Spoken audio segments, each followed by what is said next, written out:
Jo.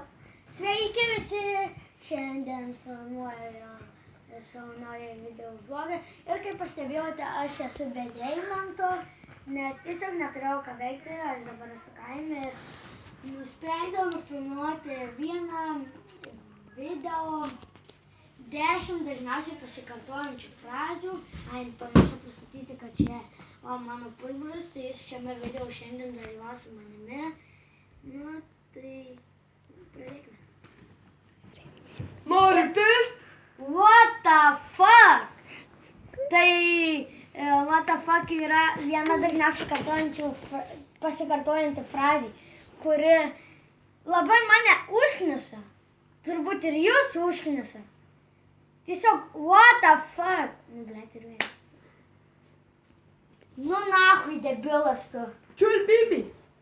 Tai antra dažniausiai pasikartojanti frazė, tai yra čiul bibi. Kažkas kažką pasako, tai sako čiul bibi. Debilas. Į tave.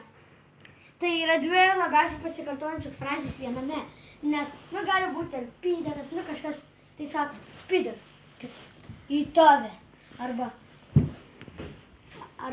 kai tu.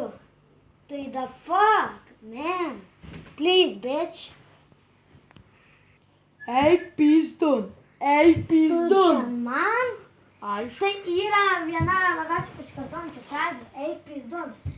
Nes kaip atsirado Facebook'e toks video, kur yra vaikas kalba su savo močiutėm tipo ir sako, eik pizdon, pizdon. Nu tai daug kas kartuoja tą frazę. The fuck. O tai irgi viena yra pasikartojančių frazė. Ta prasme, kad the fuck. Nu, rimtai. Tai panašiai what the fuck. Bet tai yra the fuck. The fuck. Aš nesuprantu, kodėl žmonės naudoja šitą frazę. What the fuck, the fuck. Dabar neatsimenu. Taigi su jumis buvau aš, Rokas. Mes dar. Ir mano pusbrolis. Ką jūs, jeigu jūs prajuokinome, tai spauskite like, subscribinkit ir komentuokit. BAM! Sudie.